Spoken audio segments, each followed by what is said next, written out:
Hey guys, what's going on? My name's Omar Ben, aka Crypto.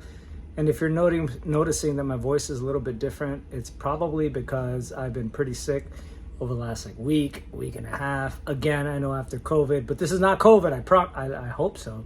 It's just respiratory. It literally might be pollen induced, so don't worry about me, guys. Just wanted to give a quick update here and catch you guys up on what's going on.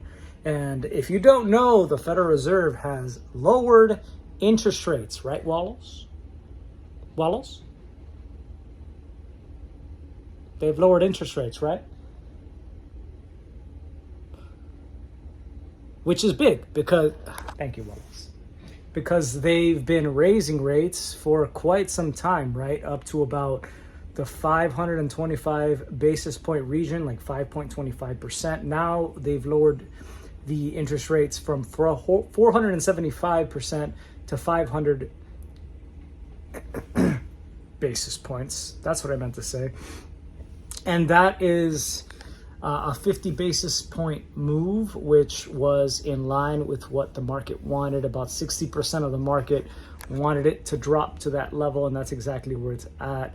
The Federal Reserve does not want to disappoint markets, so the market is expecting that. Looking at prediction markets, looking at the federal the FOMC website, looking at these predictions, and they don't want to disappoint because that generally will mean that the market will drop. It will just drop based on the expectations of them having dropped to that level. But it also signifies that they're giving up the fight on inflation, at least in a big way, with their most major tool, which is by raising rates. They can make it more difficult to take out a loan and make it more difficult for finance, make it more difficult for startups in order to get that kind of financing, make it more difficult for homes to be purchased at affordable interest rates.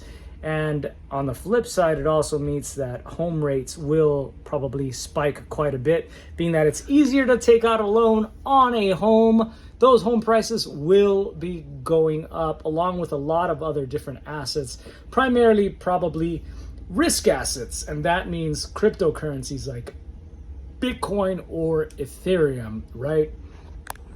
So for the most part, folks have been able to enjoy a really nice rate of return using bonds, because bonds are called risk-free, right? Because the government has to pay a certain rate on bonds. So you go to the website, you look at the different term limits for those, you lock in your money for a certain amount of time based on the auction that takes place on the bond site, the Treasury website, and then you just hold it for that amount of time, and then you're guaranteed a return in dollars for those bonds.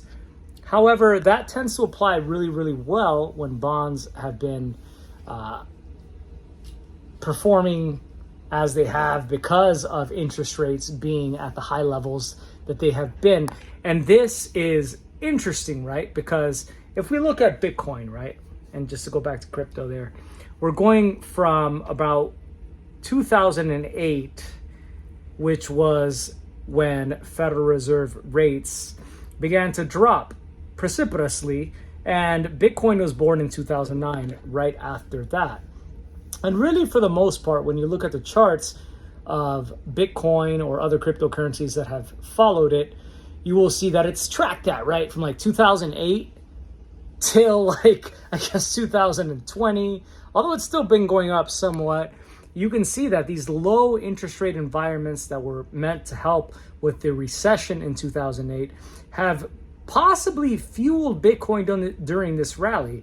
So when interest rates started to going up, right, after COVID, people began to become really concerned. Like Bitcoin and Ethereum and whatever else have only gone up because we've been in a low interest rate environment. So what will happen when suddenly interest rates are going up from basically 0% and they've reached 500 or 5.25%, right? 525 basis points.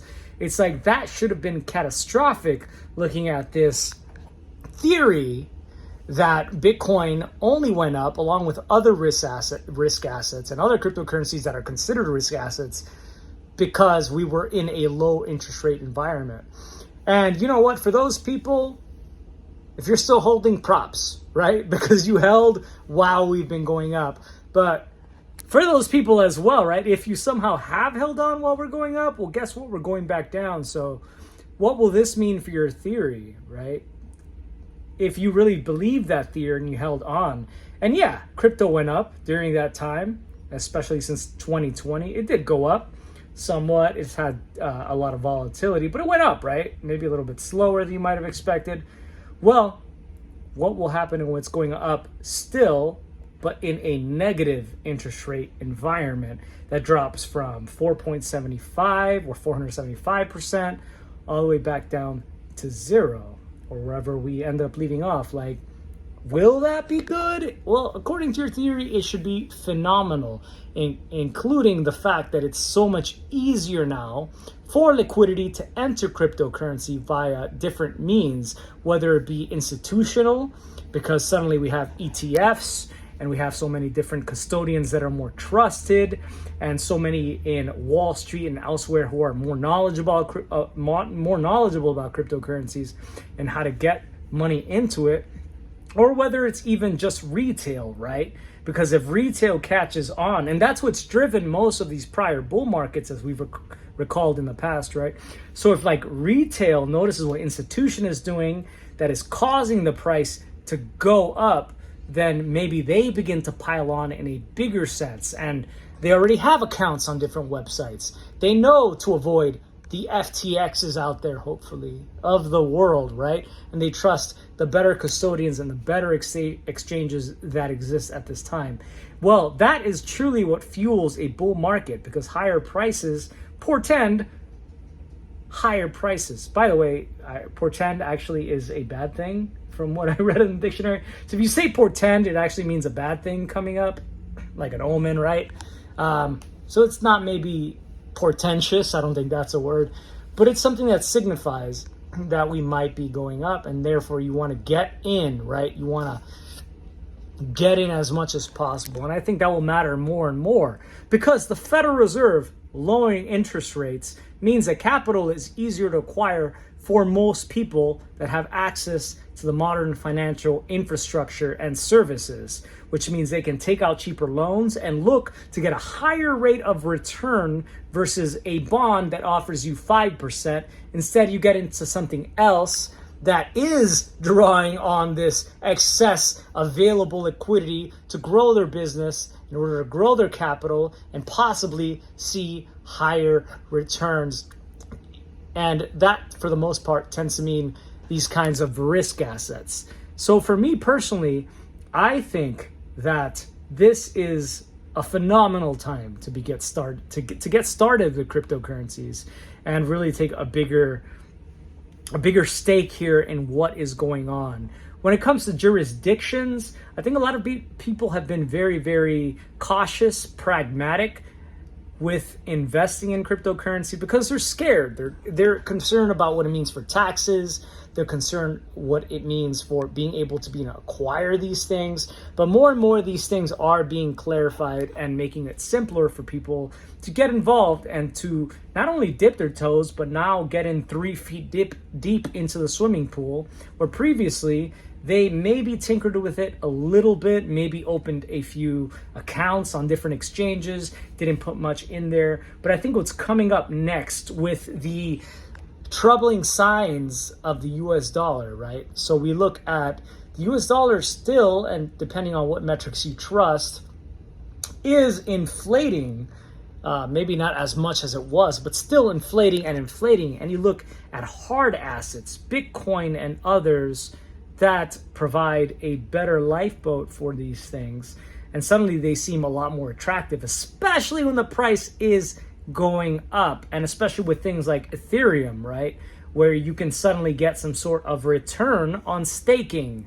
And that is suddenly way more attractive than waiting on like a few cents on a dividend on some sort of stock. And looking at DeFi as well, I think it's ripe for extreme, I guess let's call it exploitation. I don't know if that's a good thing, but I think it will be good, at least in regards to the actual price, which is that Wall Street is a lot more familiar with decentralized finance than they were in 2021.